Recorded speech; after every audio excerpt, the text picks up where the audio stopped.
So before we start this week's show, a couple of things. First off, apologies for the delay. While I was on holiday, I wasn't able to get the show edited due to lack of equipment, basically, so was a little late. And also, the audio quality from my end is not amazing, so sincere apologies.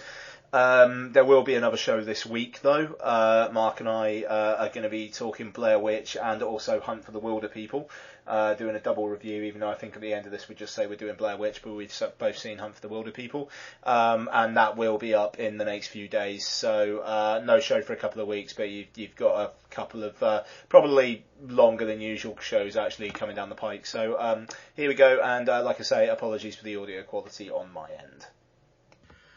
Good afternoon, good morning, good evening, and welcome people to episode 176 of Dude and the Monkey. I am one of your co-hosts, Mark Foster, and as ever I am joined by... Ian Loring, hello. Ian is in Mallorca, is it? You said Ian? I am, indeed. I must just check, actually, Mark, 'cause I just forgot. Are you recording this? I am recording this, indeed, yes. Okay, that's good. Alright, cool. Yeah, I'm in Mallorca. We're in an Airbnb villa. I'm in the lounge at the moment. Everybody else is outside. I'm being very antisocial, but bless them, they're indulging me. And I'm in the lounge, and it's all blinded up, and you would think it was the middle of the night in here. Oh. But it's quite cool, and I'm comfortable with it, I'll say. I don't like the heat, Mark, as you well know. No, you're not a lover of it. You would hate it here then, because it's like 26, 27 degrees outside, and it is baking. I record in my lovely bedroom, and it is absolutely baking in here. The cat is just staring at me sweating. That's a sweaty cat. This is good. There's a good little sea breeze. The sea's like a 5-minute walk away. It's it's quite surreal though. The street name is Casa de Dr. Fleming. Yeah, well, not Casa di. No, actually, no, the Airbnb thing said Casa di Dr. Fleming, so it was like the house was like the house of Dr. Fleming, but no, the street is Dr. Fleming. I need to look it up. I have no idea what that means. Casa del Dr. Fleming. Well, have you found it? I just searched that and it's come up, yeah. Images for Casa. Is it Airbnb? It's not. I don't think so. No. Have you got like weird white cupboards in this villa? Weird white cupboards. And a green sofa. Yeah, it's brought up loads of pictures of this one house. I'm literally sat on the green sofa. That's insane. That's very weird. I'm not sure about the white cupboards though. It's like a white unit, but yeah, it's like a green sofa with like little little white squares on it. No, do you know what? No, maybe they've redone the place or something. That's weird, then. But I'm not even on the Airbnb website there, so that's weird. I'll do you a fucking photo of the Can I send a? No, I can't. Hang on, more. No, not more. I'm going to WhatsApp you a picture of the sofa. Cool. Because this is thrilling podcasting. This is, right. Yeah. Cool. Right. So this week we have two reviews for you this week. We have a review of Hell or High Water. We also have a review of Don't Breathe. We've got some what we've been watching and some chat and some. Yes, that's not the green sofa that I saw on the. What is it? Fair enough. We've got some tech. I think we have some tech chat. I think, Ian, aren't we? And yeah. Our usual tangents, questions, trailers, and bits like that. So, before we get into trailers, Ian, shall we do the ever-changing adventures of Ian's?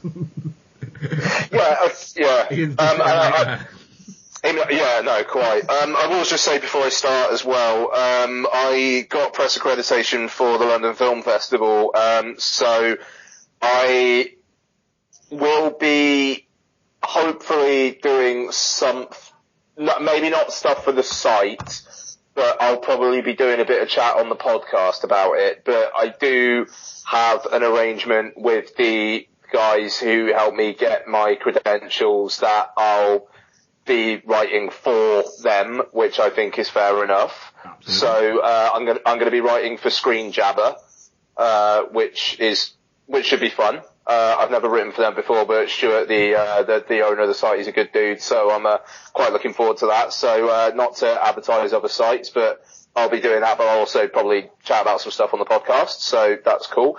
But yeah, so physical media is dead. What's led you to this conclusion?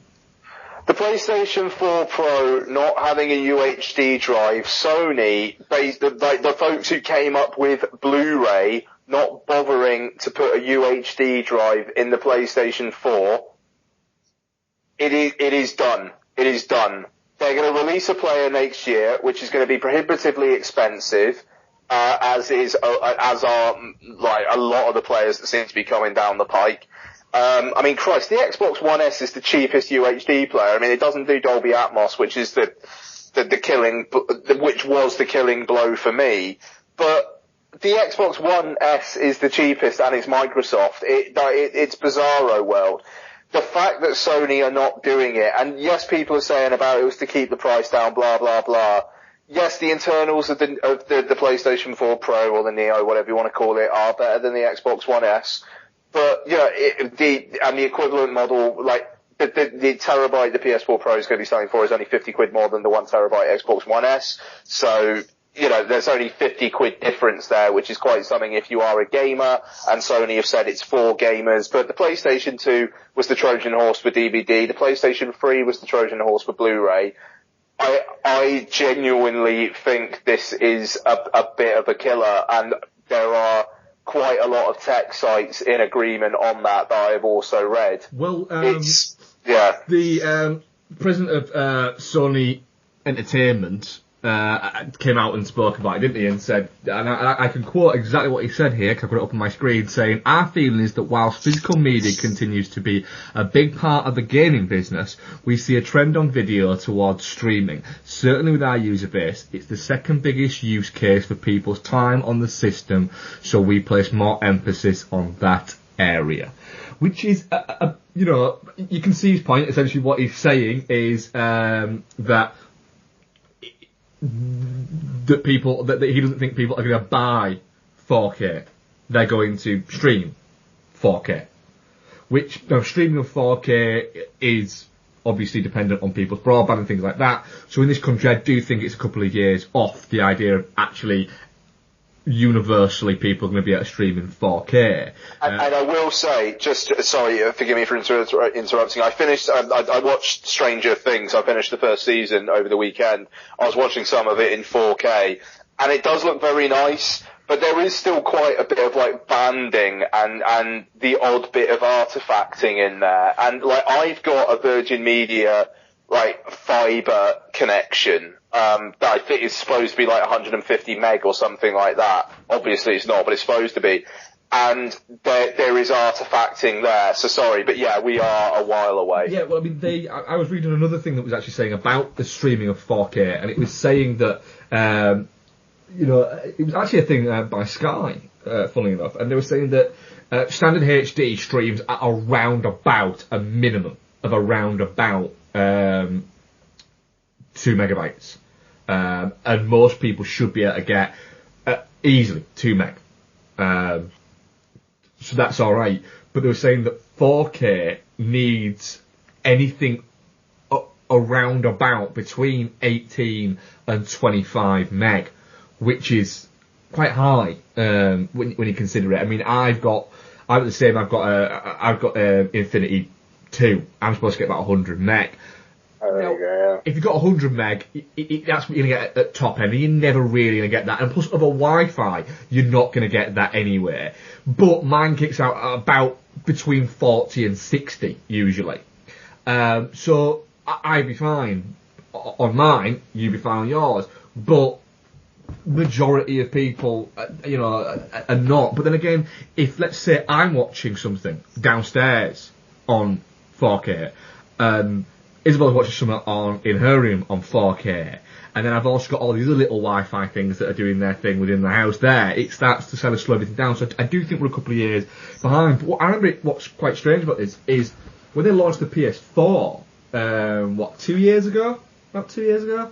3 years November. 3 years November, is it? Then a big thing they were pushing on it was saying, oh, it's got this processor, and, it's because within the next couple of years, the idea of going out and buying a game on disc is going to be gone. You're going to be paying for it and downloading it direct to your system, so it's already loaded, after you bought it. And the quite simple fact is that hasn't happened.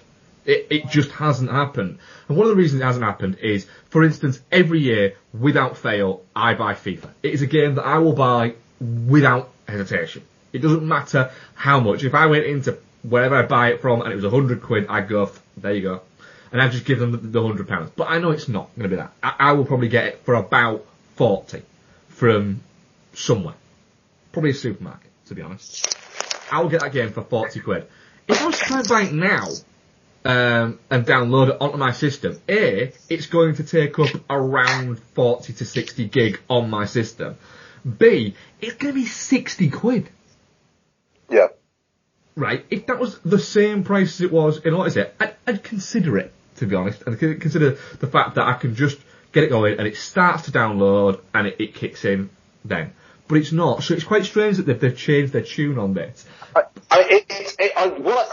FIFA is a fascinating case example as well, because I bet if EA said $5.99 a month, FIFA Online, where every month we update the squads with the latest, or every week, the latest injuries or whatever, the latest suspensions, and January you get the latest updates in the window. Maybe if they had the rights to the Euros and the World Cup, they chuck them in as well. $5.99 a month, and there's no game anymore, actual £50 game anymore. It's just $5.99 a month. EA would make more money, I think. I genuinely think that, because you've got enough people into FIFA. Oh. Even if they were and every month you get 5 free Ultimate Team card packs. Or something like that. They'd be rolling in it. Yeah, it is true, because I'd sign up instantly, on that there straight away. And they would, but I think the idea there is, you can actually play real-time league where they bring in the injuries and suspensions and everything like that. They already do that, right? Okay. Okay.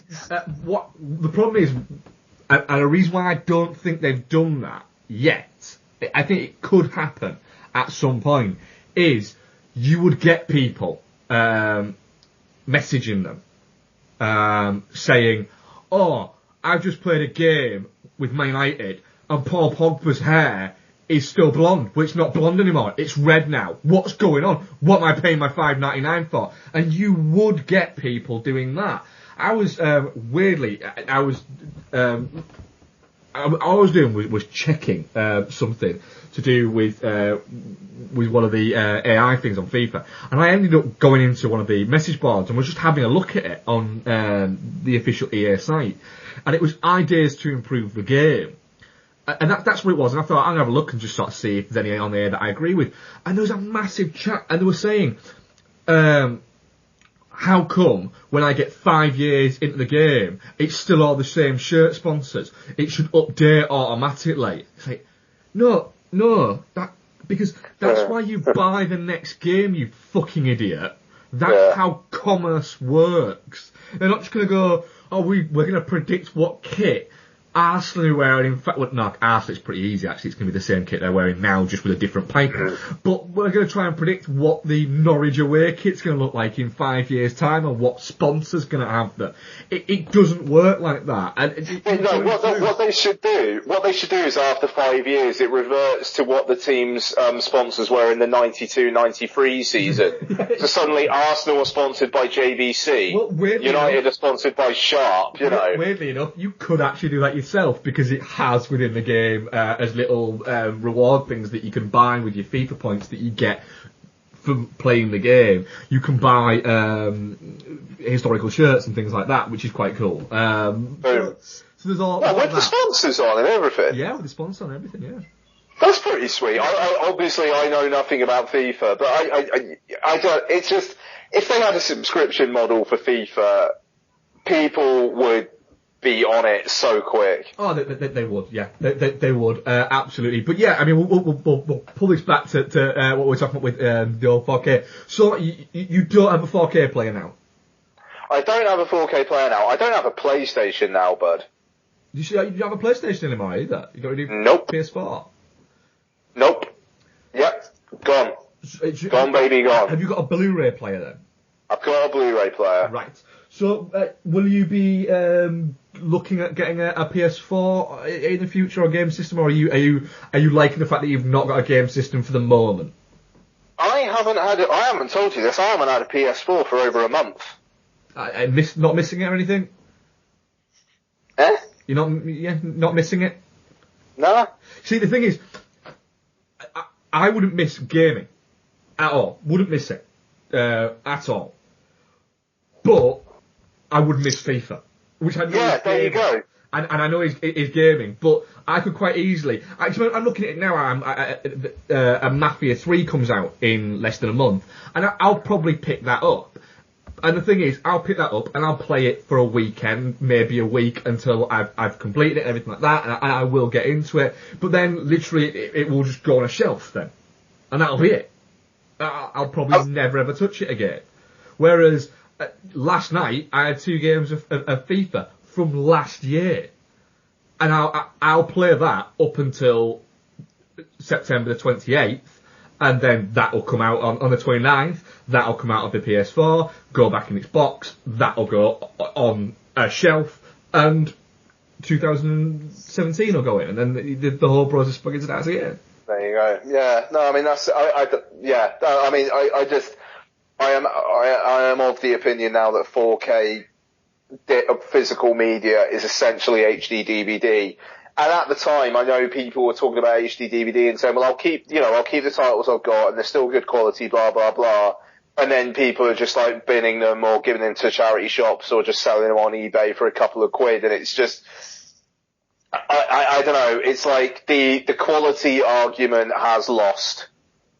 And I don't really fancy buying into a dead format. I genuinely, at this point, believe it's dead. Well, or is DOA. It is. You know, that it is a little bit of a death knell for it when Sony. If Sony can't be, if Sony can't be asked to do it, and the thing is, you know, like I'm sure there were people thinking like, I'm not going to buy an Xbox One S. I'm going to wait to see what the PS4 does, and it's like, okay, it doesn't have a UHD player, but I don't think that many people are going to be buying the Xbox One S because it has a UHD player. I mean, maybe among, like, our people, sure, but the mainstream, I just genuinely don't think so. I mean, like, also it's early days, but the discs are still insanely priced. That's it. That's the thing is so, for instance, let's say I wanted to experience The Revenant, like you said about it being looking incredible, right? Now, it looks amazing. It will look amazing. I have no doubt that it will look better than a Blu-ray copy or a streamed copy. Absolutely, right? But I'd have to do that and watch it in the comfort of my own home, I'd have to buy a player. So we're saying that the player that's the cheapest is the Xbox One S, which is $250.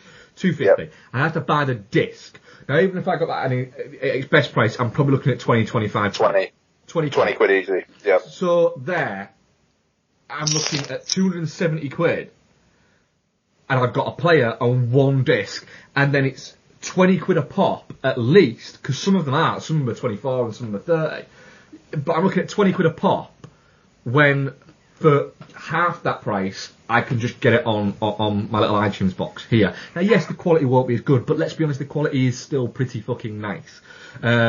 So it's getting my head around that, and I can't do it.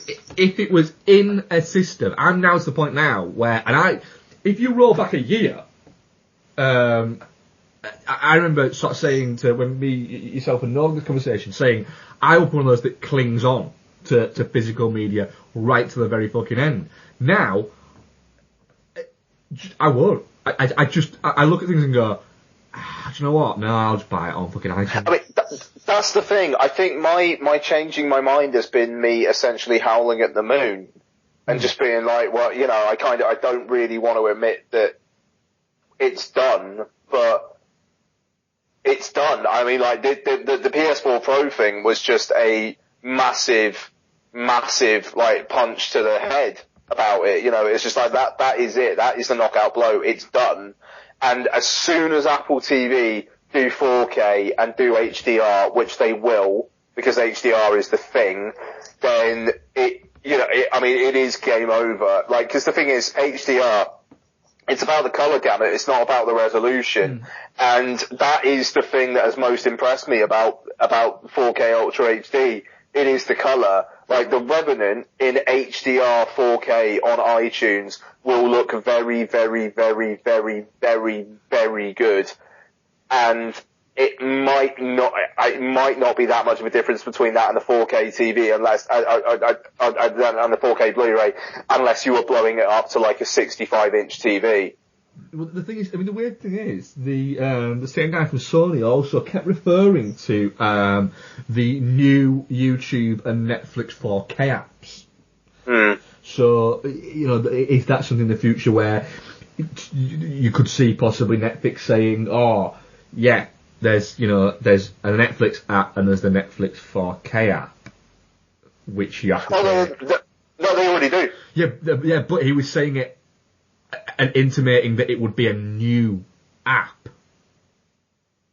is what he was intimating at.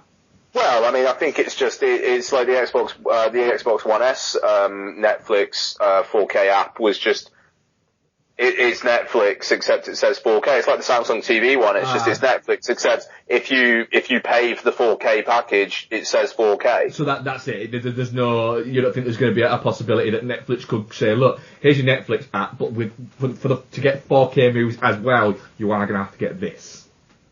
Yeah, no, I mean, you pay extra. All it is Netflix, the login, it knows that you're paying for the 4K one. Oh, so it already exists that you have to pay a little bit more to get the 4K one? Oh, yeah, totally, yeah. I mean, like, I got it free for, I didn't know that. I got it free for 6 months when I bought my 4K TV, but after that, I think it starts in October. I think they're going to charge me $8.99 a month.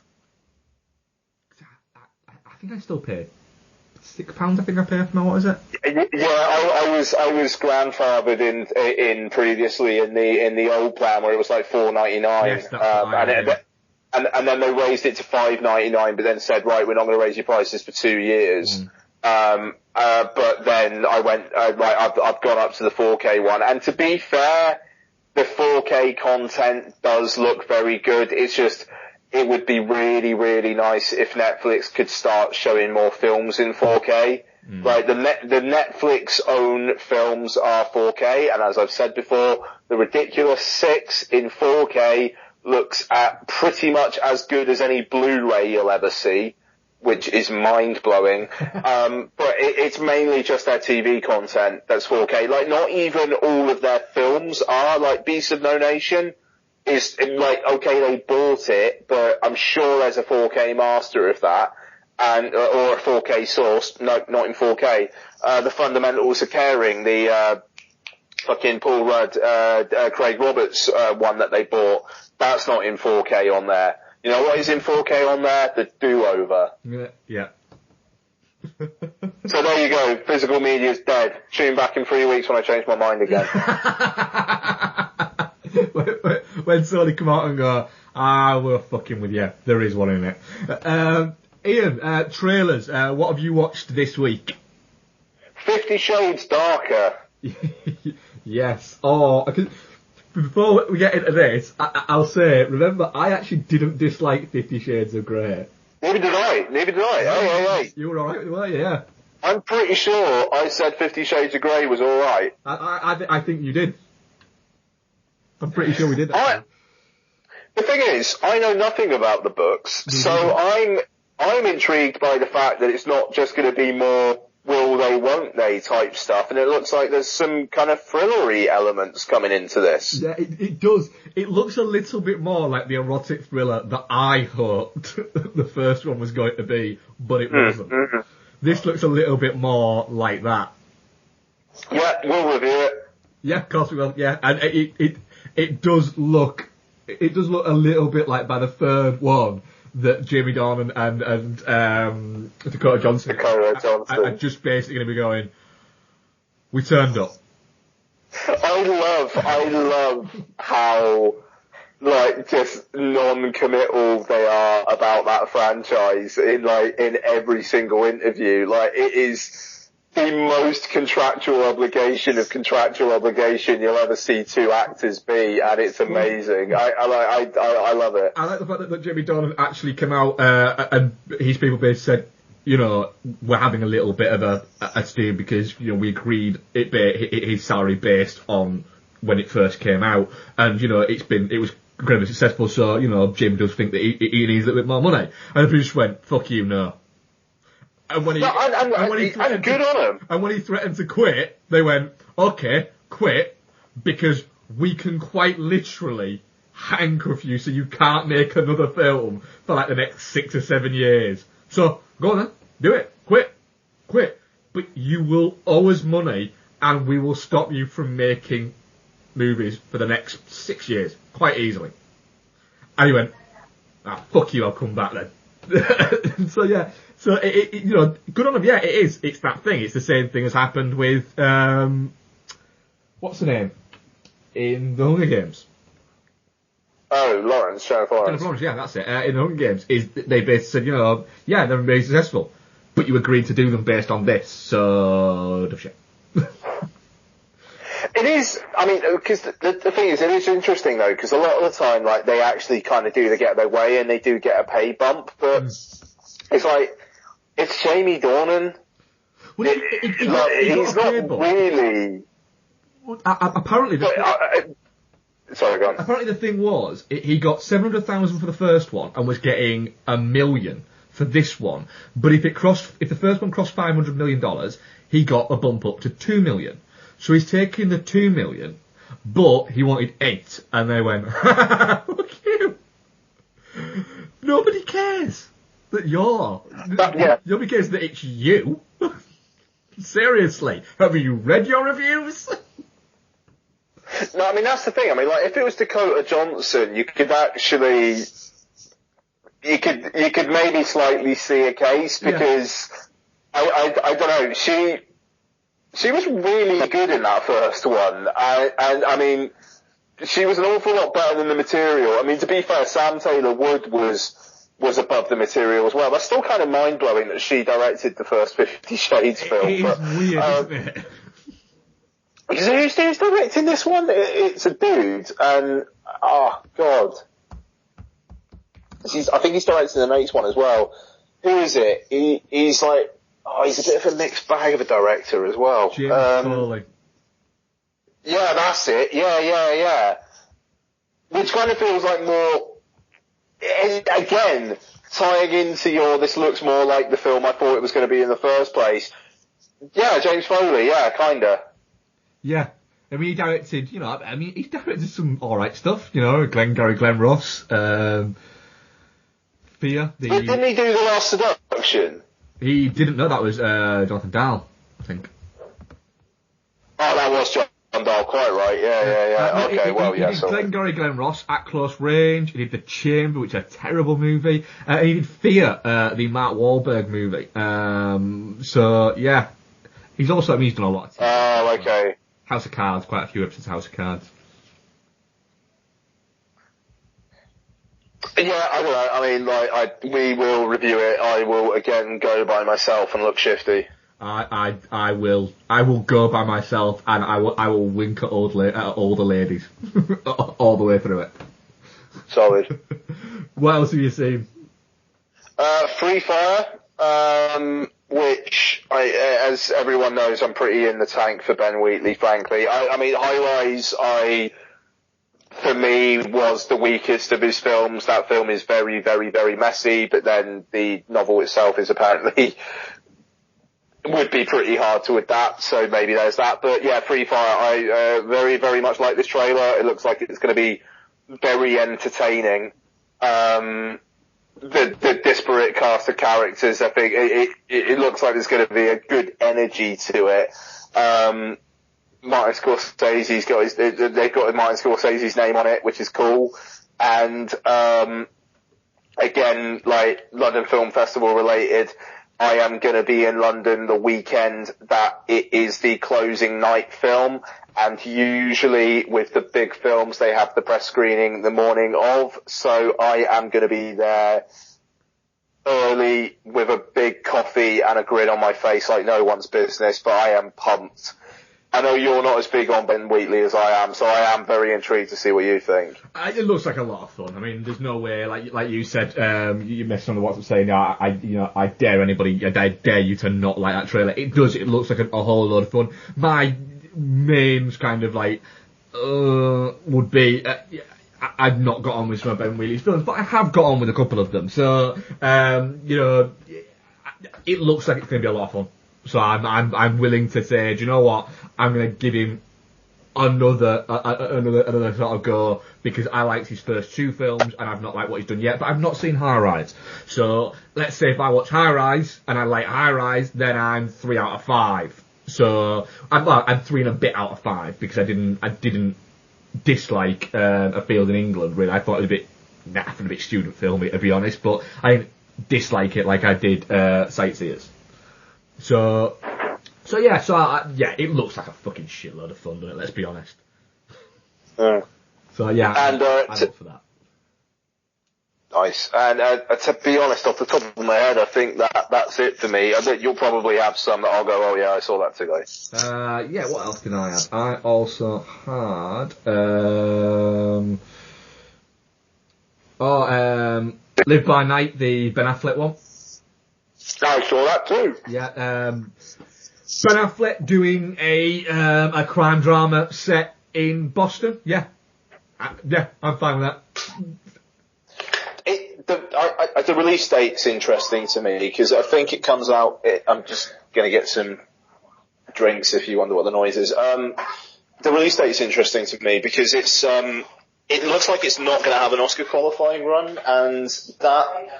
So it's not coming out before Christmas in the US, or at least they haven't announced it is. And I kind of figured with like the cast and the pedigree of this and whatnot that it would be looking at that. But then again, if it's just going to be an entertainment as such, then I think I could go with that as well. Prohibition era Ben Affleck gangster, like getting like in over his head with shit. Yes, please. It's January. It's coming out in the US. Yeah, so that's the thing, which means it's not going to get an Oscar qualifying run. And usually January is a bit of a dumping ground. But then again, with the way that cinema seems to be able to make money all year these days, it's like, who's to say they're not just like, let's give people something semi-serious, adult mainstream thriller for January. Yeah. And I mean, like, in the end of the day, I trust Ben Affleck pretty implicitly, like by now, when it comes to like what he actually takes on for filmmaking. So yeah, that looks good. Gold, the Matthew McConaughey movie. Matthew McConaughey becomes trying to buy a gold mine, quite literally a gold mine. Oh, interesting. With Edgar Ramirez, who seems to be doing quite a lot at the moment. He seems one of those weird actors who doesn't do anything for like 2 or 3 years, then does shitloads for like a year and a half, and then disappears again. Yeah, it looks like it's going to be fun, to be honest. Looks like there's a bit more of a serious kind of edge to it. He has a dream, it would seem that he knows where a gold mine is, gets an investor, gets to the gold mine, and then the local kind of warlords decide that they're going to take it back off him. So, looks quite interesting, to be honest. Yeah, I'm up for that. And then the final one would be the next Underworld movie, which Wow, really? There's another Underworld Yeah, film? Underworld Blood Wars. This is the Okay. final one, apparently. Is she in it Yes, again? she is in it again, yes. Was she in the last one? Yes, she was in the last one, but wasn't in the one before that, I don't think. It wasn't in the one before. Bloody! How many Underworld films have there been? Hello, lots. You're right. How many Underworld films have there been now? I'm going to just check now, because it's too many, is what I'm going to say. I mean, the series started... Sorry, Mark. You need some pop and some what? Sorry, Mark. What do you need, babe? You need that pop. Yeah, but I want that pop or in it pop. You want this pop after that pop? Okay. You're really, really thirsty. Okay. All right. Sorry, Mark. Sorry. Carry on. That's no problem. The last one was 5 years ago. The first one was 14 years ago. And nobody cares. Oh, the last one was 5 years The ago. last one was 5 years ago, yeah. And there's been 6. This is the 5th, I believe.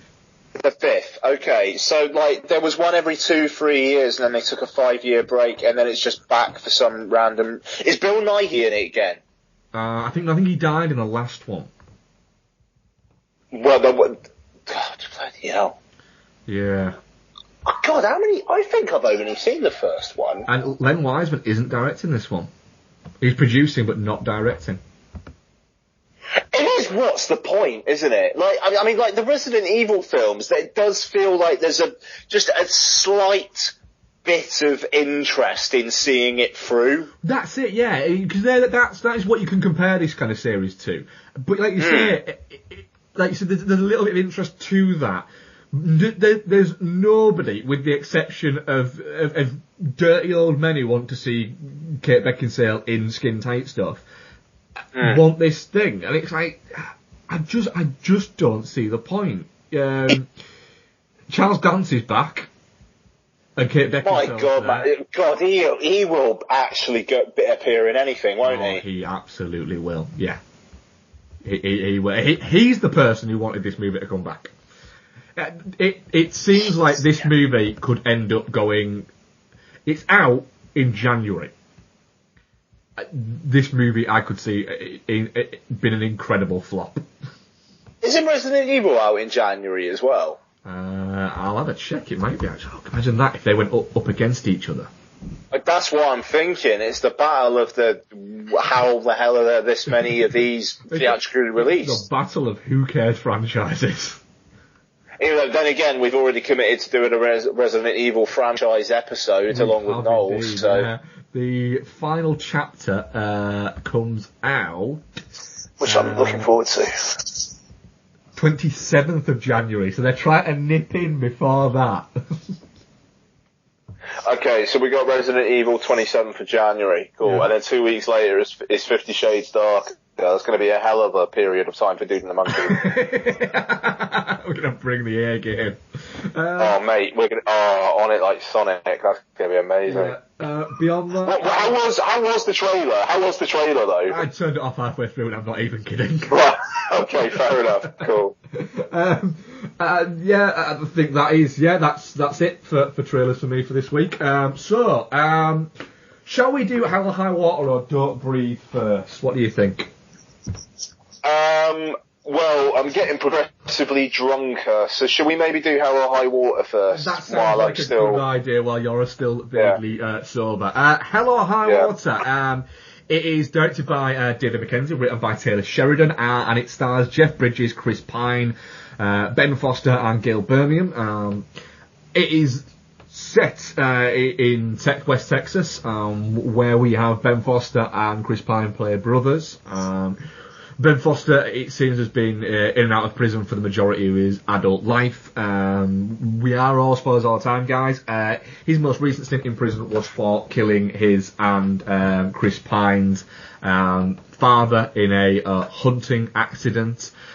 Chris Pine has been a odd jobs guy, and it would appear a rancher / essentially cowboy for the majority of his life, and has stayed the clean path. But now they are robbing banks, specifically a specific bank, and it turns out it's Texas Midland. Texas Midland, yes. It turns out that that is the bank that the that the brothers or the brothers' family owe money to keep their ranch. We'll get into more of why it's more essential that they keep the ranch. So essentially they're quite literally robbing the bank to pay back the same bank. Ian, Hell or High Water kind of came out of nowhere a little bit to very quick buzz. Yeah, I mean, I was interested in this, but when at the end of the show last week, you were saying, well, we were reviewing next week, I was like, Don't Breathe, and you're like, Hell or High Water. It was like, oh yeah, okay, well, cool. Alright then, cool, yeah, fine. And I wasn't really, I don't know what it was, but I just wasn't really that, like, gung-ho for this. But then it's one of those ones where the more you hear about it, and I mean, I saw it on Sunday, so like the podcast come out on Friday, people talking about it, it's like, okay, yeah. Then by Sunday afternoon, I was thinking, right, okay, I am insanely up for this at this point. 3 of us in the cinema. It was only me until about 5 minutes into the film, and 2 other people walked in, but they were exceptionally behaved. And frankly, this will be in the top 10 at the end of the year for me. But probable top 5, frankly, but I don't want to go quite that far. But the thing is, I haven't seen that many films this year that I have immediately thought after, right, that's year-end best of. And maybe it's because, like, we're in September now, so we're starting to think like that, but this was like, even if I saw this in, like, February or March, you'd be like, this is up there. It manages to straddle that line of being both insanely entertaining, while also having something to say. But there's something to say. It was actually weirdly, this is not as nearly as good as Hell or High Water, but Money Monster, which I talked about a few weeks back, that film is also very, very entertaining, but has something to say. But the something to say doesn't override the entertaining, so it doesn't feel like you're being lectured to. Instead, it just feels like, yes, okay, it's got a point, and that's there in the background, that's definitely there, but you are just enthralled by the events happening on screen. But then the events happening on screen, like the little twists and turns were wonderful, like the way that the lawyer advises them to set up the trust with Texas Midland Bank, all spoilers all the time. It was just, that was lovely, and the way that played out at the end, where it was like, the banks who are being robbed are maybe ever so slightly know what's been happening as well, but they don't want to lose the little piece that they've got now. That is such an awesome idea. So, it's got the big FU to the banks and things like that as well. But then the character stuff is exceptional. Like, Chris Pine has never been better. Ben Foster and Jeff Bridges are kind of doing Ben Foster and Jeff Bridges roles, but they're very good at them, and they're very good at them in this. And Gil Birmingham and Jeff Bridges together, like we'll get into it, obviously, but the scene in the hotel room where they're chatting and they're taking the piss out of each other, and then Jeff Bridges leaves and he's got about 6-pack with him, and it was like, just have a few beers with your mate, please. Gil, like, he doesn't mean it, just have a few beers with him, it's amazing. And all over it, Mark. I know you haven't told me, but I know you loved it. Yeah, I did. Yeah, it's yeah. The thing is, I very rarely, like maybe 1 or 2 times, I've actually ever told Ian what I thought about a film before we've actually reviewed it, because I like to keep that element of surprise of Ian not kind of knowing where I am with things. But this was one where I haven't told him, but it's pretty obvious that I was going to like this. But I mean, when we came out and I watched it with Becky, and I sort of said to her, what did you think? And she said, before I get to saying what it is, she said, it's like, quite simply, they were trying to pick how they could make a movie for you. It's got 2 actors that you love, 3 actors that you love, in the lead roles. It's a Western, and it's a fucking Western, just because it's not set back in the Wild West. This is a fucking Western. Totally. It's a Western. It is about fucking over the system. It's about broken men. It's about somebody who's lost their place in life and knows it, with the Jeff Bridges character. Bridges is fantastic. Bridges hasn't been this good in a long time. And people will say it is just Bridges doing, like you said, it is Bridges doing Bridges, and it is. And even at points I was thinking, it was the Bridges voice. Don't get me wrong. It's really great Bridges doing Bridges. It's that. But then there's little moments where Bridges reminds you how fucking good he can be. And one of them is, and remember guys, we are all spoilers all the time, and I'm only saying this because it's a big spoiler. When Gil Birmingham gets shot, and Bridges' reaction to it, where he visibly, he starts shaking, and he's no longer giving a shit about what's going on, what Ben Foster's doing, anything like that. He's just, it is, my best friend has just been shot in front of me. And there's almost a palpable, no, that should have been me, not him. And that's not it should have been me, he took his place or anything like that, people. It's not, it's just no, not him. It's a wonderful, gloriously well done scene, and the weird thing is that all of the people in this film are doing what they're doing for exactly the right reasons to them. They're not necessarily the right reasons. It's a film that's not about good and bad guys, which again brings it back to the classic Western idea of, even in Westerns, the good guys aren't actually good guys, and the bad guys aren't necessarily as bad as you would think. It's that kind of juxtaposition.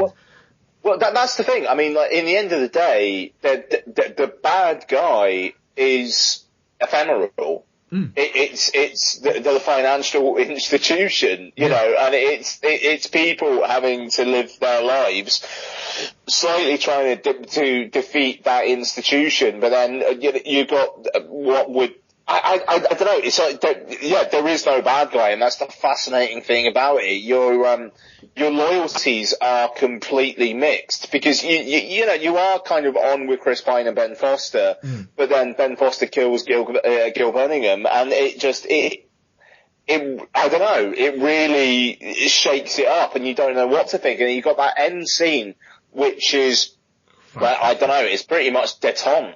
And I mean, I was reading Sight and Sound yesterday, and in the synopsis it says an uneasy understanding, and it's like, well, no, I don't think it's even an uneasy understanding. It's just, I get the feeling that something else is going to happen after the credits, and we're not going to see it. Yeah. And I'm fine with that. You know, I mean, it's in your imagination. Like, for a second, I thought it was going to end with Chris Pine and Jeff Bridges just kind of like staring at each other before Chris Pine's ex-wife turns up. Yeah. And that would have been amazing. But then the revelation that it's not actually Chris Pine's land, and then Jeff Bridges kind of understands that this wasn't for him. Yeah. And there's there's that of, right, okay. And there's the great moment of each of them sort of saying, you know, I think the fantastic thing is Pine is basically saying, look, I'm not a bad guy, but if you push me to it, I will become a bad guy quite quickly. On that, and it's fantastic. It's an incredibly, you know, it's the same guy who wrote Sicario, and it's got that really just, this is it's you know, we had the same thing with Sicario. It's just a really fucking well polished film and script, and Dave Mackenzie directs fantastically, because there's great moments of levity within it that kind of that bring it up, and that have the detailed sort of camaraderie. There's a bit where we get a scene where, and it's scored fantastically by Nick Cave and Warren Ellis, where Chris Pine and Ben Foster are just pissing about the night before because they do the bank raids on the morning before the banks open.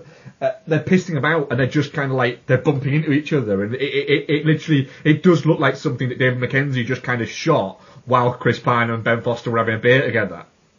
But then, I mean, I don't know. I mean, like, and also the scene in the restaurant where the waitress is saying, "What won't you have?"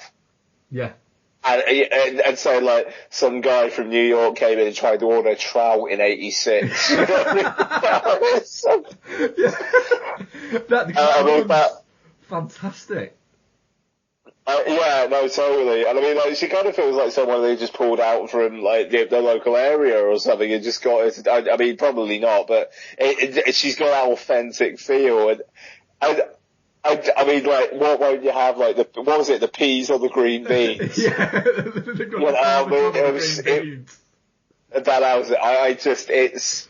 I mean, like you say, I don't know. I mean, it is proper, like, for adults, mainstream cinema, that it does, you know, people like harken back to the 70s and say they don't make them like they used to, but it does feel like the kind of film that was actually a proper box office hit in the 70s, and now is a well-respected, does well for what it is kind of hit, you know. I mean, obviously, cinema has changed and it is what it is, but this does feel like it could have existed in, I mean, the bare bones of it in previous generations. Like you say, it is a Western, and it's got that, like, not everything's not going to be exactly all right in the end, on the ending to it, but then it's not nihilistic either. I mean, like, that final scene will be the best final scene I see this year. Yeah, I have zero doubt of that. Yeah, and the thing is, like you say, it's wonderful in the fact that it could quite easily hammer the story home too much with this. You could have a big scene of Chris Pine justifying fucking over the banks and things like that, and it never explains itself. It happens as it would happen. It doesn't sit you down at any point for a scene and stop and go, right, in case you haven't worked out what's happening, this. So just this next 2-minute scene is for you people who haven't worked out what's going on quite yet, because you're not really paying that much attention or anything like that. You are trying to work out what film you saw Ben Foster in, and you're looking at Captain Kirk and going, Captain Kirk looks nice with a stash. Yeah, he does to me. So just, here's this scene for you. It doesn't do that. It just goes there, and you've got to follow it. But it's easy to follow because it bounces along a lovely pace. The weird thing was, before I went in, I thought, if this film is going to open with them robbing one of the banks, it is going to open with one of them robbing the banks, one of the banks, without question, because that's how it has to open. Now, how well that first robbery goes, in terms of how well it is shot and how that feels and everything like that, is going to determine for me whether or not I'm going to like the rest of the movie. And it's fantastic in the fact that you get Dale Dickey basically chewing them out about being shit at robbing banks. Yeah, oh my god, yeah, no, absolutely. When she starts saying, you know, there's no money here because we've not opened yet.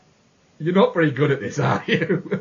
And then just going like that, and you've almost got Chris Pine almost like stopping and apologising to her for robbing the bank. And there's so much of that within it that kind of play in, and you know, you've got Chris Pine saying to Ben Foster, "Don't stop drinking, I need you sober." And he's like, "I'm having beer. Nobody gets drunk." No, it's a great line. Who gets drunk off beer? Which totally seems like such a Ben Foster character thing to say. And then, but then, sorry, go on. The glee that he's got in the end of it, when he realises, do you know what? This is what I can do. And he leaves Chris Pine to say, nope, you go off. I'm going this way. And it's his, in his mind, Chris Pine's riding at the sunset to save himself and to give his family everything that they didn't have. His kids, his boys, something that they didn't have.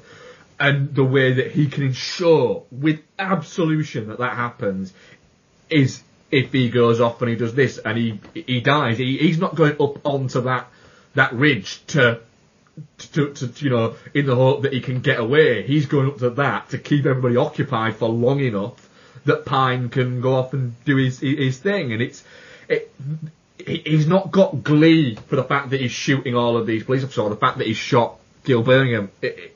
That's not the glee that he's got. The glee is, I'm the fucking hero this time. I'm doing this for my family. I was the fuck up, but now I've done something. I've given something back, and it's that. That's a lovely reading of it, man. Yeah, I mean, you're absolutely 100% right. I hadn't thought of it like that, but yeah, totally. And it's the wonder of that. And by that point, I was that in with it that I was going, this is staggeringly good. This is just, it's nice when you go to watch a film that everybody is kind of built up. And I did have it during the day, and I kind of went, what if it's not very good? Shit, what if it's genuinely just alright? I'm going to be gutted. But it wasn't. It's magnificent from start to finish. And there's so many scenes in it. Like you say, the scene where, the constant scenes where Jeff Bridges is chewing out Gil Birmingham and he's just taking the piss out of it. And it is just all harmless, in his mind, banter. But you get the feeling that Gil Birmingham has just got sick of it. Yeah, no, totally. I mean, it's just like even the way that he,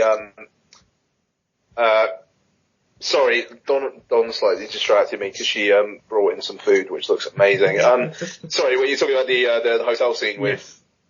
Yeah. I mean, the way that Gil Birmingham kind of like rolls over and he's still got his eyes open, and it's just a bit, I don't know, it is a bit like uneasy, like neither of them really wanted the other to go, even though if Jeff Bridges could have just shut up, it probably would have helped. Like, yeah, I mean, it's, that relationship is wonderful, and the fact it's given so much time, even though there's more of a sense of comedic relief between those two, and so when Ben Foster kills him, you do have that gut punch. It comes out of nowhere. Yeah, I mean, it doesn't feel machine tooled, but when you break it down, it kind of feels like it is, like the way that's built up and then bang. I mean, it's wonderful. It's a definitely not shit film if ever there was one. I mean, it really, really is. Yeah, I mean, we're both definitively definitely not shit on it, I think, are we? I'm so looking forward to seeing it again. I am as well. To be honest, what I would say is, I went to see it with Becky at just at 6 o'clock actually on Friday, and then we got out and then we went for something to eat. If I didn't go and see that and we went to see Don't Breathe instead, then I was going to go and see Hell or High Water on Sunday morning. And there's a possibility I would have gone in, seen it Sunday morning, got out, and then just gone straight fucking back in. There was a strong possibility that would have happened if I'd have seen it on Sunday. So, our audience of 8 votes, definitely not shit, 75%, touching cloth 0%, and shit 25%. I don't see anyone. What? I know. I don't see how anybody could dislike that movie, to be honest. But fair play. Each to your own. You fucking idiots. So yes, we'll jump straight into the next feature review. Yeah, fuck it. We'll do that. What do you think? Yeah. Yeah. Yeah. Cool. Which is of Don't Breathe. Which is a Fede Alvarez movie. He's also co-wrote it. Stars Jane Levy, Dylan Minetti, Daniel Zvito, and Stephen Lang. All spoilers all the time, because there are spoilers in this. Set in Detroit, another broken down, poverty-stricken US former, great seeding city, where you have a gang of 3 young delinquents, Rocky, Alex, and Money. Yep. And they break into houses. Alex's father owns a security company, so he has ways of getting into these houses. They get put onto a lead where they break into Stephen Lang's house because they think he's hiding a 6-figure sum within the house, because clearly he's never heard of a bank. And they're going to rob him. But of course, he's Stephen Lang, and even though he's blind, he's still a badass motherfucker. So Ian, Don't Breathe. It's a studio movie, which is insane. Yep. What did you think? Yeah, I thought it was decent. I am slightly of the opinion that the general "you need to see Don't Breathe" reaction comes from the I'm gonna use my language carefully just because I might be in earshot of family members at the moment, but the Stephen Lang Happy Product sequence, which I gotta say I didn't see that coming as such. And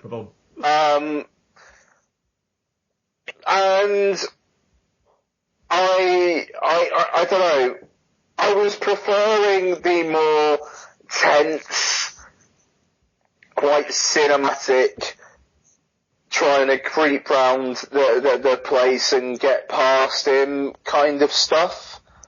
And then it goes in a direction, doesn't it? Yeah, it goes there, it fully goes in that direction. I suppose that's, fair enough, that's somewhat commendable, but also, to be fair, if I was in a position, God forbid this never happens, where Lottie passed away before I did, and I then saw this film, I genuinely think I'd be offended. And maybe I'm saying that as a parent to a young daughter, but it does feel like I don't know, Alvarez is going for something that is rather gratuitously for shock value, because in the end of the day, yeah, he's a badass military type and he's able to hurt these people, but he also had some really, really messed up stuff happen to him, and I don't know, it's like maybe... You didn't need that extra layer. I don't think it needed quite that, and to be fair, I would have preferred if it was just kick-ass blind guy fights people who bit off more than they could chew. Yeah. I maybe I would have preferred it as an action thriller rather than a thriller horror. I get what you mean. Yeah, but again, I enjoyed it for the most part. It suffers from not knowing when to end, though, is what I'd say. It keeps on ending. You go, it's going to end now. No, it's not. It's going to end now. Oh, no, it's going to end again. No, it's going to end again. End. Yep, you've ended now. It was a bit like that, and like you say, it goes in a direction when I remember all spoilers all the time, guys. When the girl appears, you've got a feeling that there's something coming. There's something that's not quite right, because why would that door be locked, and why would he be so about that if the money was in the safe all the time? So there's something down there. And then when it comes to that, you go, oh, you don't need to look at the newspaper, love. We've worked it out. And then it goes a little bit further with the what is it, and you're kind of going, this is a little bit. I don't know whether you needed this. I'm a little bit uncomfortable. And then there's a certain line in it that made me go, don't justify this, sunshine. Where he says, where he gets the turkey baster, and she looks at him and he goes, I'm not a rapist. You're thinking, Yeah. Kinda still are. Yeah. I get your logic. You're not doing it for sexual gratification. That's fantastic. The fact that you've pre-prepared your stuff, that's well done. Well done for not just going, give me a minute, going off, jacking it, and coming back. Commendable. That's with a little hair in it as well. Yeah, the little hair was a little bit like, oh come on, that's not even that's an eyelash. That's a fucking eyelash. That's just, at that point I was just like, right, okay, no, that's just, I mean, come on now. You've actually been classier than that before this. That is it. It was a little bit like, do you know what? While she was knocked out, he could quite easily have done all that. He didn't need to. It was a step too far. But at that point, I was quite on board with it. I was quite digging it, to be honest. But you knew that something else. Yeah. You knew that something else was going to come because that girl got shot too quickly, and you were like, well, that can't be just that gone. There's something else there. And it would have been all right that if it could have ended with her waking up in all the chained up. It could have ended there. It could have also ended when they got out. It could have. It just kept going a little bit. But I was liking it. I was on board with the idea that, you know, that they, like you said, they just bit off more than they could chew, and he was this badass. All the time I was thinking, well, surely he'd put it in a bank. He wouldn't get a settlement and get a check or a bank transfer from a settlement and go to that bank and go, I'd like to draw out my $2 million that I got, and then just go. It doesn't work like that. I'm pretty sure there's some kind of statute that you can't just give a random, you know, even if it is his money. I'm pretty sure there's some kind of security risk against giving somebody that much money. I would also say that he says he'd let her go once the baby's born. Blind man suddenly has a baby. Huh? Blind man suddenly has a baby. Yeah, I think he'd probably move. And there's nobody there anyway. There's nobody on the street, is there? But the other bit of that is, right, I'm sorry, there's no safe in the world, right, that is a digital combination lock that you type in, that the fucking numbers come upon. It's a fair point as well, isn't it? Right. It didn't need that. She could have just been looking and gone, 2917. And here's another one. How far does she run and jump over a fence and then get into that car that Stephen Lang is still able to find her? That's the dog. The dog is how he finds her, isn't it? Yeah, but like, what? Like, the dog, like, barks and he knows, like, sonar. Well, deaf people do have a hypersensitive, refined hearing because they have to rely. Yeah, but, I mean, like, she jumped over a fence. Yeah, the thing is, it is, but I could get behind that, but it's just, fucking hell. She reacts like a stupid person in a horror movie to pretty much everything, and I get it. She's stupid and she's in a horror movie, so it's fine that she reacts like that, but it's still frustrating. Yeah, I don't know. I mean, like, the thing is, I mean, like, it is too long, and I agree with that. However, I would suggest that the very last scene, I thought left a nice chill in the air. Like, the whole kind of, like, he is actually still out there. Yeah. I mean, like, that. I'd watch Stephen Lang try to track down this girl to get his money back.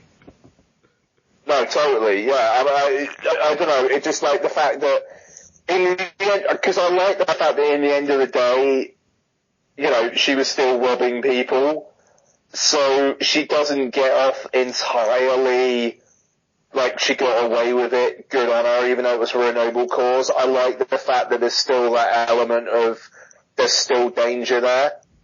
Yeah. At the end of the day, yes, he's a bad man. He's a bad guy. But they're not good people either. They were robbing a blind man. No, I mean, that's the thing. I mean, like, the guy who's a little bit, I don't know, and just because he fancied her and whatnot, it's just, No, your dad's the head of the security company. You're still a dick. Yeah. Like, that's still a horrible thing to do. No. It just, I don't know. The film, I think, has a problem with characterization, but as a suspense machine, I think it does rather well. Yeah, as a genre pick, it had some great sort of moments. There's once they're in the house and shit starts to get fucking real, there's some really nice kind of sequences.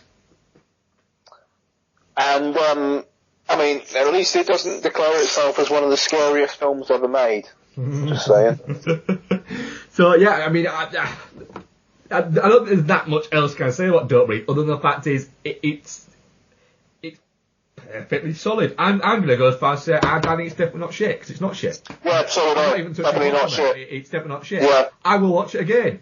Stephen Lang is very good, and I was looking at it throughout going, can we stop and appreciate just Stephen Lang? The fact is that he's in his mid-60s, and he looks fucking incredible. No, he's a badass. I mean, he's very good in it, don't get me wrong. I mean, he is very, very good in it, and I like the way that he kind of plays up the hapless blind man thing at the start, and it's like, but but he's got the one up on them, and I don't know, it's just, if it was badass blind man fights robbers, I would have been so much more into it as a whole. Yeah, it would have been better if it had gone there, if it didn't go down he's actually a little bit fucking unhinged. That kind of did kind of take away from it a little bit there. But 11 votes, definitely not shit, 73%.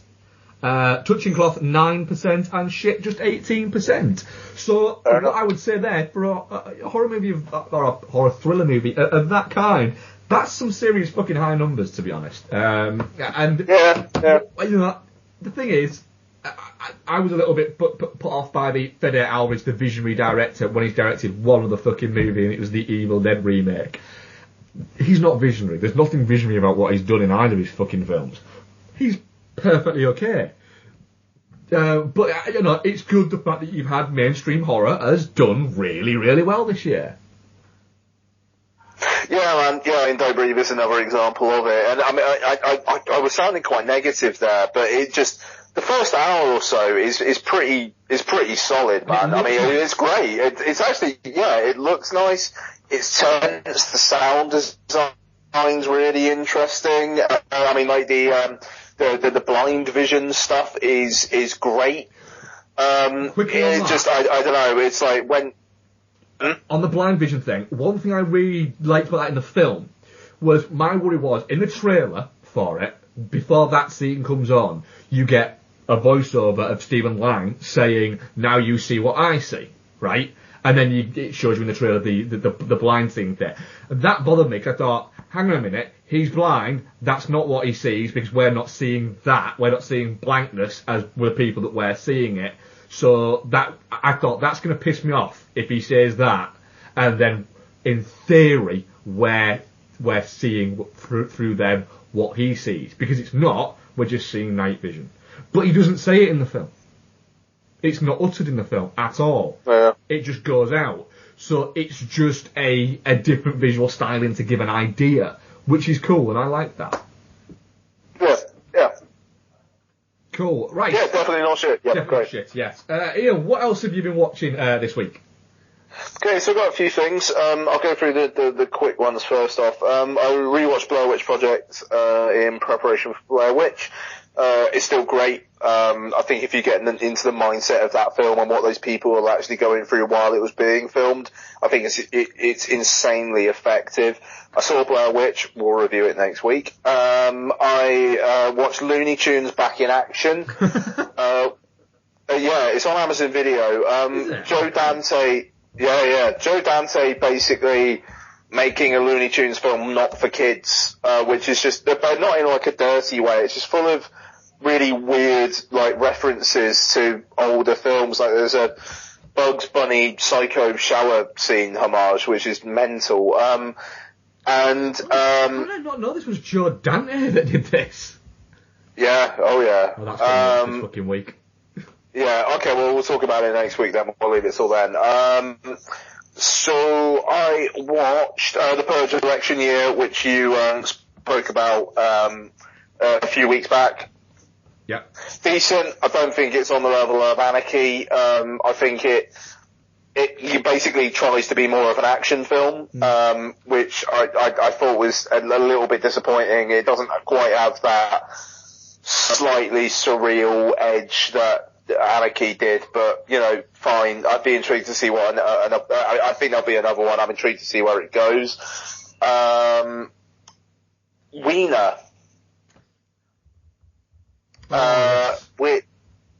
Which was interesting, very interesting. So, Anthony Weiner, who in the opening credits you see is an amazing orator. He grabs issues by the scruff of their neck and screams at them until they give up. I just like, in terms of what he could be as a politician, amazing. He also just has some mental, psychological defect where he just has to sext random women.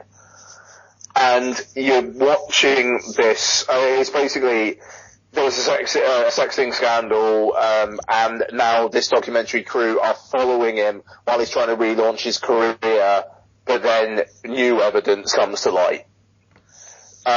His wife is basically Beverly Clinton's right-hand lady, and you are watching him and his wife try to salvage his political career while increasingly people are calling into question how she is standing by this guy when she's also Clinton's right-hand lady. And there are moments where you genuinely feel like you're a fly on the wall, and it's really uncomfortable. Not salacious in the slightest, or at least if you think it's salacious, you are not a good human being. And it slightly weirded me out. Like, there is a moment where Weiner says something to his wife and she just doesn't agree, and the look that she gives him, I would never in a million years want Donna to give me a look half that on edge as she gives him. I mean, it's incredible. I mean, as filmmaking, it's insane that they actually managed to do this. I mean, obviously, it seems like Weiner, it was basically getting a documentary crew in to kind of, portray, show his rise back up to political relevance, but it kind of went wrong. But then, fair enough, he after the fact is game for talking about it, which is quite ballsy of him. I don't know. It's an amazing portrait of a guy who could genuinely do incredible things if he almost wasn't a human being. Like, if he had no, personal feelings or emotions, biological stuff, then from a higher brain capacity, he could be a better person. But it's like his baser self just overrides, and it's quite something. You've not seen it, have you? I've not seen it yet. No, I'm definitely going to kind of get to it a little bit kind of quicker than I might have done. Yeah, I mean, it's fascinating. If it wins Best Documentary at the Oscars next year, don't be surprised. So I also watched Hot Rod, which I'm a big fan of Hot Rod. I just think it's got a massive hit rate. If you don't find it funny, fair enough, you don't find it funny. It is what it is. But Hot Rod, for me, the Lonely Island guys slightly can do no wrong between Hot Rod and Popstar. You've seen Hot Rod, haven't you? I have seen Hot Rod, yeah, many a time. What do you think of it? It's a lot of fun, isn't it? It's a proper kind of Sunday, Saturday morning, Channel 4 fucking film, that kind of thing. Which is totally why I watched it on a Monday evening. Lastly, and I'm just getting another beer for this, because this is This is going to take some talking. Oh. This sounds like it could be interesting. Right. I am kicking out the San Miguel Selector. Where is the bottle opener? There it is. San Miguel Selector for this special occasion. 6.2. Let's have a bash on this. Right, you ready, Mark? I am ready. Rennie Harlin's Skip Trace. Rennie Harlin's anything is always a sign of quality.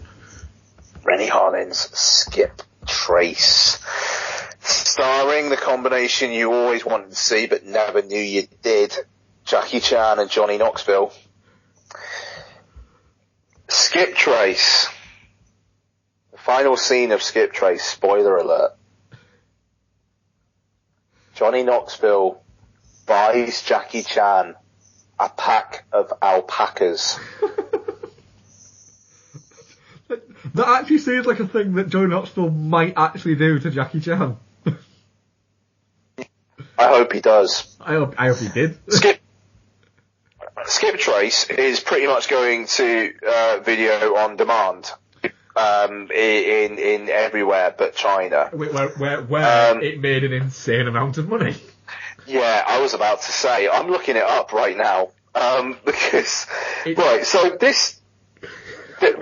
I mean, Jackie Chan was one of the early, trying to make it in America and bring over Eastern sensibilities to the West kind of guys. On Box Office Mojo, it's not even found. Skip Trace. Yeah. That's insane because it has grossed so far over $100 million. Yeah. So it's basically, it's done that in China. Yeah. Yeah, Box Office, that's amazing. Yeah, no, it has. It totally has. The film was number one on its opening in China, grossing $60 million US. Yep. In China. Right, okay, so, Skip Trace. Along with Chatton's film from last year, I think Dragon Blades, which also starred John Cusack and Adrian Brody. It's one of these weird things where Chinese studios are basically trying to get Western filmmakers and actors in to make blockbusters, and as a result, you get Skip Trace. Story: Jackie Chan is Benny Chan. I'm pretty sure his name is Benny Chan. I just got that. Chan, yeah, it is. Yeah, no, it is. Yeah, and he's a cop who 9 years before the events lost his partner. The start of the film is Chan and his partner on top of what looks like a construction site. For some reason, his partner has a bomb strapped around him. It's counting down, and his partner passes him a watch, and it's like, this is something to remember me by. And then just basically jumps off the pier and explodes. 9 years later, Chan is still on the hunt for the Matador, the mysterious criminal who is behind everything, including his partner's disappearance. Now, Fan Bingbing plays his partner's daughter, who is now working in a casino which is run by Handsome Willie. Johnny Knoxville plays Connor, who is a bit of a con artist, who is in China and befriends Samantha. Well, when I say befriends, Samantha is like the hotel concierge for high rollers. So she has a 2-minute long conversation with Johnny Knoxville, and suddenly they're best friends. Of course. Yeah. Johnny Knoxville accidentally sees the Matador. Well, he doesn't see the Matador, but sees the Matador firing at a woman at point blank range. At one point, he says point blank range. It's across a corridor. Actually, point blank it doesn't actually mean from really up close. It is the distance. What does it mean? It's different depending on the caliber of the gun and everything like that. But point blank can be anything depending on different circumstances. Anything In film language, what does point blank mean? In film language, point blank means from a distance of no more than an arm's length. But in actuality, it can be up to 20 feet. Okay, well, alright, fine. Skip Trace, I apologise. But within the parlance of film logic, point blank would be from arm's length. Yes. Now, while he sees this, the dying woman hands Johnny Knoxville a phone. There's a thumbprint lock thing on it, so Johnny Knoxville has the phone. Johnny Knoxville then ends up in Russia, where he is being tied head down in front of some bowling alley skittles when people are rolling bowling balls at him. And then Jackie Chan breaks him out. And it's because Connor was around when the Matador was, so Connor must know who the Matador is, apparently. So cues Jackie Chan trying to get Johnny Knoxville back from Russia to China on foot in the space of 2 days.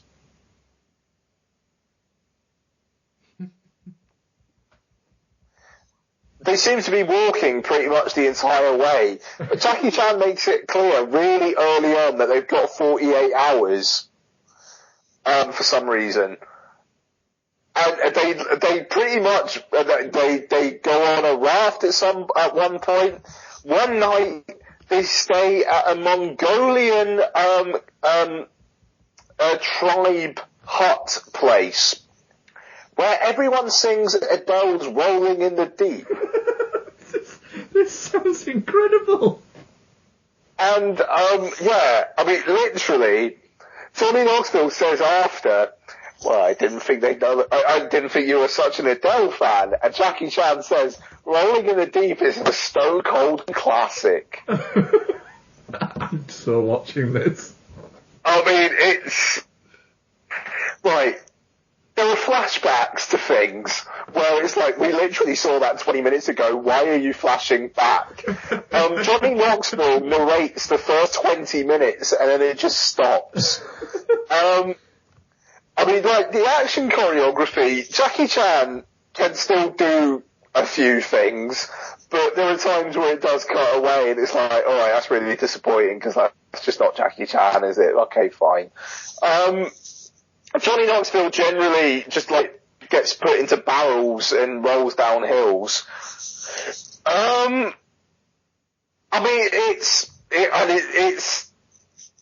like an hour and 45 minutes. It's not a good film.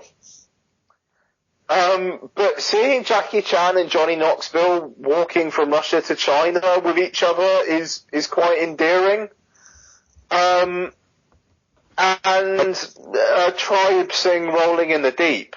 I mean, it's really, really, really surreal. How long? What, the Rolling in the Deep bit? Right, it's 2 hours long as well, isn't it, this movie? Yeah, no, I thought it was about an hour and 45. It's like an hour and 45, hour 50.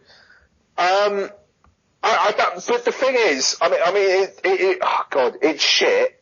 But I enjoyed watching it. I mean, touching cloth. I think 5 out of 10 is fair, but if you have a predilection for this kind of thing, then you'll have a decent enough time watching it, but it is bad. I mean, it's borderline terrible, but it's pretty watchable. Do you know what? Pretty watchable is good enough for me. But Mark, you'll have a ball, man. Like, seriously, I could genuinely see this along with Devil's Advocate being a future commentary. Nice. Rennie Harlin's Skip Trace, man. I've got no idea why it's called Skip Trace either. They make no mention of it in the film. But there's a bad guy called Handsome Willie, and he has a cane. Everything you say is just selling it even more. And Actually, there's a bit of action involving some Russian nesting dolls, which is genuinely, I think, unless I just haven't seen enough action cinema, I think is really inspired, and it made me laugh out loud. Jackie Chan with some Russian nesting dolls. I'll say no more, but it's great. Cool. Just Skip trace. Just for reference, point blank range is any distance over which the trajectory of a given projectile fired from a given weapon remains sufficiently flat that one can strike a target by firing at it directly. So point blank range can be anything to about 250 yards. Weirdly enough. So yes. In the parlance of film language, it's not point blank, trust me. Point blank, yes. Point blank will be within arm's reach in the parlance of that. That's what most people would state. Is that your final one for this week? Right, I had to climax with Skip Trace. Oh, cool. Right, I'll rattle through a few of mine.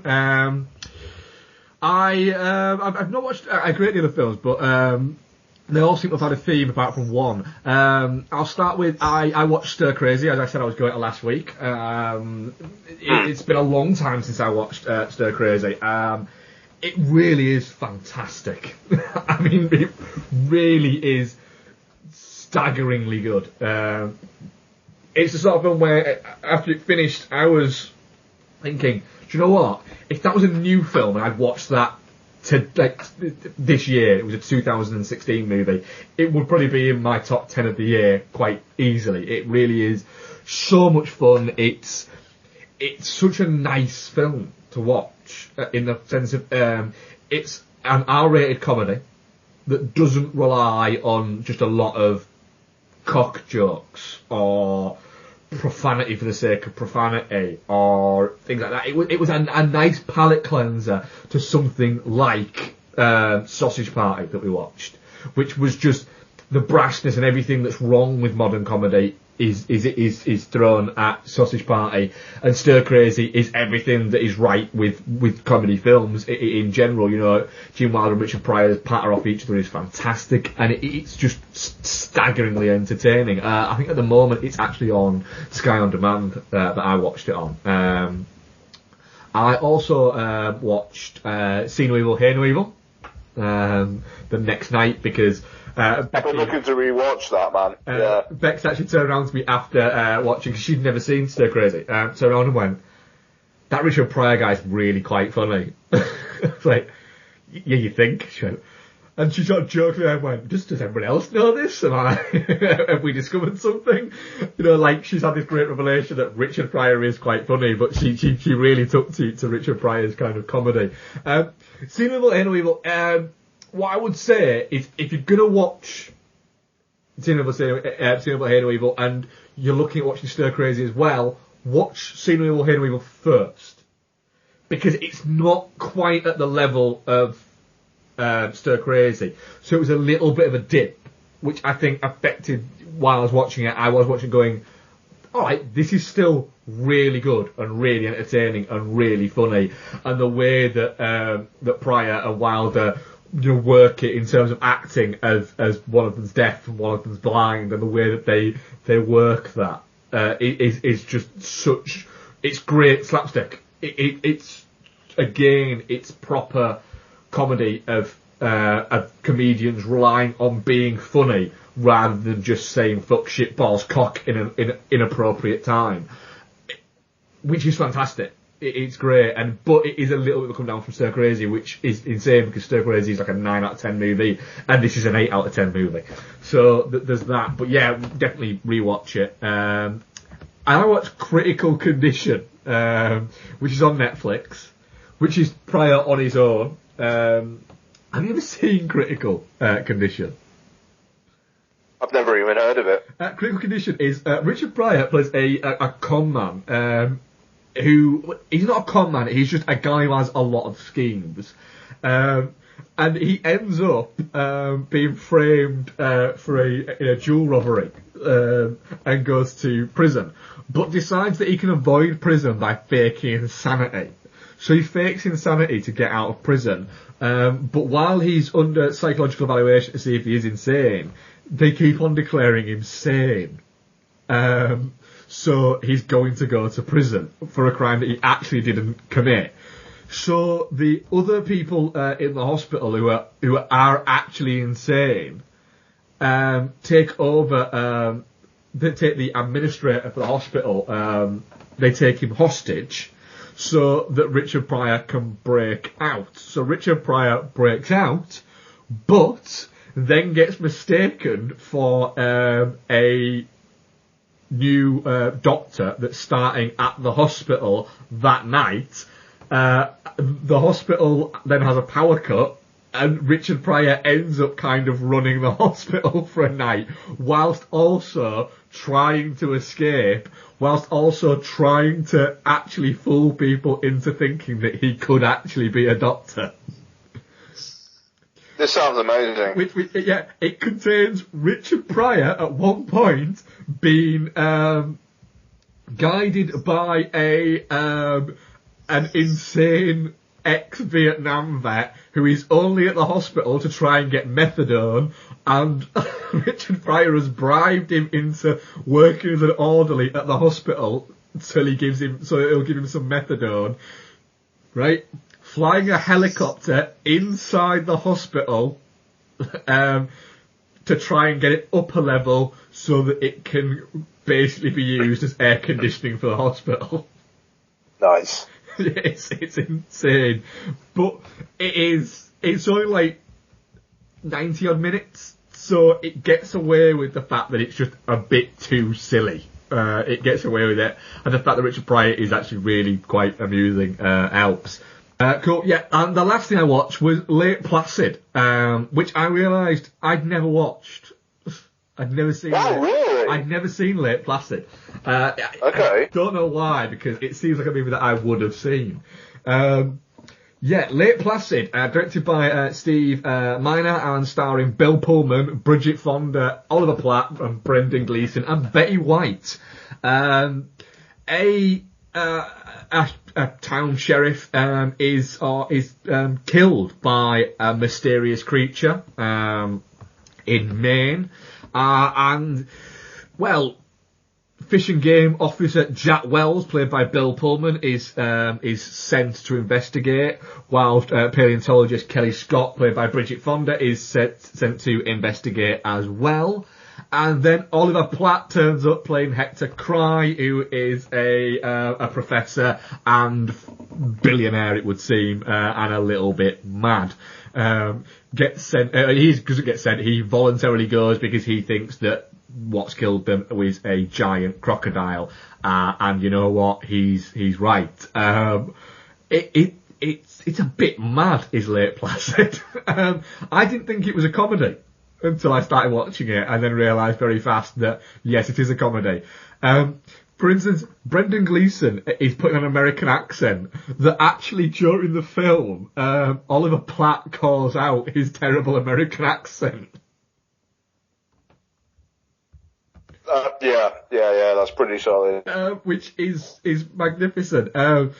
Bridget Fonda, it essentially just keeps on falling off things into water and complaining about being there. Bill Pullman does so little that it's insane that he gets first billing and is the leading man in this movie, because all he seems to do is wander around and kind of shrug and go, nah, like that, and that's it. That's all he does throughout the entire film. And the ending turns out that the giant crocodile is actually Betty White's pet. It's insanity, but it's 80 odd minutes long, and I enjoyed the shit out of it. But I have nothing else. Yeah, it sounds pretty Mark focused. Yeah. I have nothing else to say about it other than that. Other than the fact is, I really quite enjoyed it, to be honest. Very nice. Yeah. What have we got? We do have a few questions this week. Steve Dixon, if you could choose one film from each of the past 5 decades for a 4K UHD Blu-ray release, which 5 films would you have? Physical media is dead. I refuse to answer the question. Past 5 decades, so that'd be 70s, 80s, 90s, 90s. 70s, 80s, 90s, 90s. Yeah. And 2000s. So 70s, Apocalypse Now, clearly. 80s. I agree. I'm going to go for what would look nice from the 80s. So I'm tempted to say something like Raging Bull, but I don't know, would the black and white work in 4K? I don't know. Because you were saying about colour is a big thing. I want the Thing. I want Big Trouble in Little China.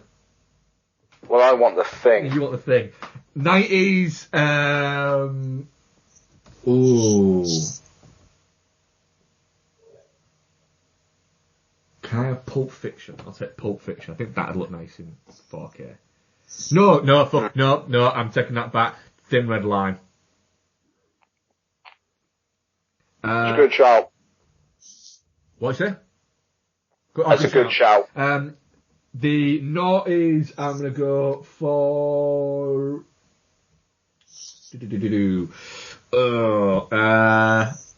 what will look nice?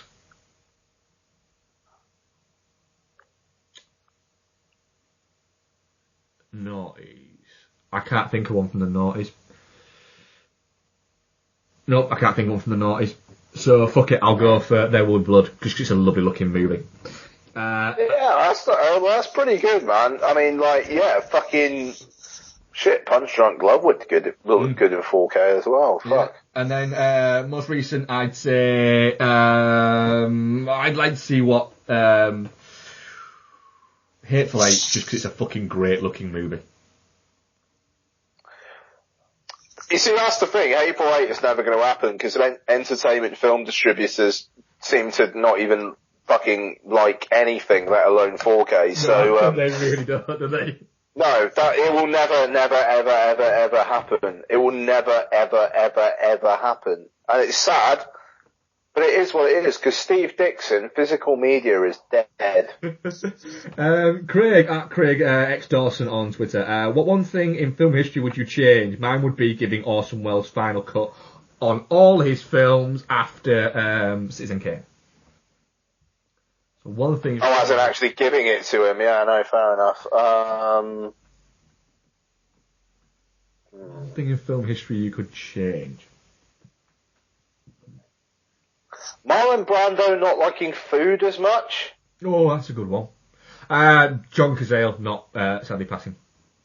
Yeah. That'd be mine because fucking hell, just look at what he did make. It's not a bad shout. That guy could pick a fucking movie. 35mm film being really, really cheap and cost effective and never needing anything else to replace it. Yeah. Because then I'd still be a projectionist. Can we have the I'm not slagging it off because I don't dislike the film, but just can we just not have The Matrix, because then we wouldn't have all of those films doing essentially bullet time and every fucking action film or sci-fi film having a trench coat in it for fucking 10 years. That's true. Yeah. Yeah, the thing is, I say that about the projectionist thing, but frankly, if I was still a projectionist now, wouldn't have Lottie for a fucking start. So, there's no way. Paid shit, wouldn't it be able to fucking have a kid on a projectionist salary? No. Projectionist salary is ultimately designed for the average lonely man. I think that is it for questions. So yeah, Ian, what we're covering next week? Blair Witch. It's not great. We're covering Blair Witch. I haven't seen it yet. Ian has. I will be watching it. There's a review on doingthemonkey.com. There is a review, a very good review as well, actually, I must say. Thank you very much. I'm not looking forward to it. I must admit, I'm not looking forward to it. But I'm very open to being surprised. Did you watch the original at the cinema? Well, back in the day, yeah, man. Yeah. I saw fucking Book of Shadows in the cinema. I did as well, yeah. I still really like Book of Shadows. I know it's shit, but that doesn't mean to say... I've seen Book of Shadows more than I've seen Blair Witch, is what I would say. I did a commentary track of Blair Witch 2 with Miles Lemaire. I remember. Formerly... Yeah, I think formerly of Show, now writer for Chud.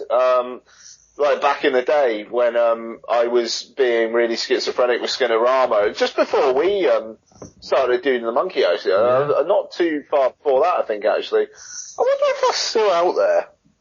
It may well be. I'll try and find it, because if it is, I'll repost the thing on the Doing the Monkey feed. Yes. You should do, because it was quite entertaining. I remember listening to it while I was at work one day. So yes, that's what we're going to cover. Is there anything else we need to cover for tonight, or are we done diddly done?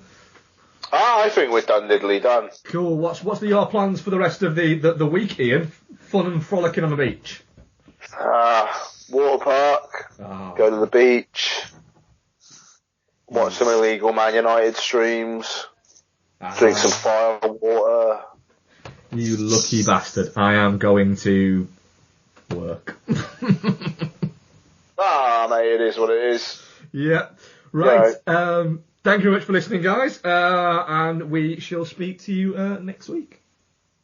Bye! Oh, and yes, you can get in touch with us, dudeandmonkey@gmail.com, @dudeandmonkey. Not that you ever do. Not you ever fucking do. Ian Loring, @DudeFoz. Check out the website. Like I say, Ian's got a review of Buck Shadows. There'll be the updates on what's happening with our fantasy thing. I haven't totaled the scores up, and I have to get your predictions from you tomorrow, Ian, because there's a Friday night match.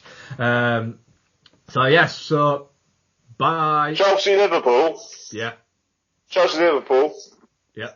1-2. There you go. You reckon? We're going to win.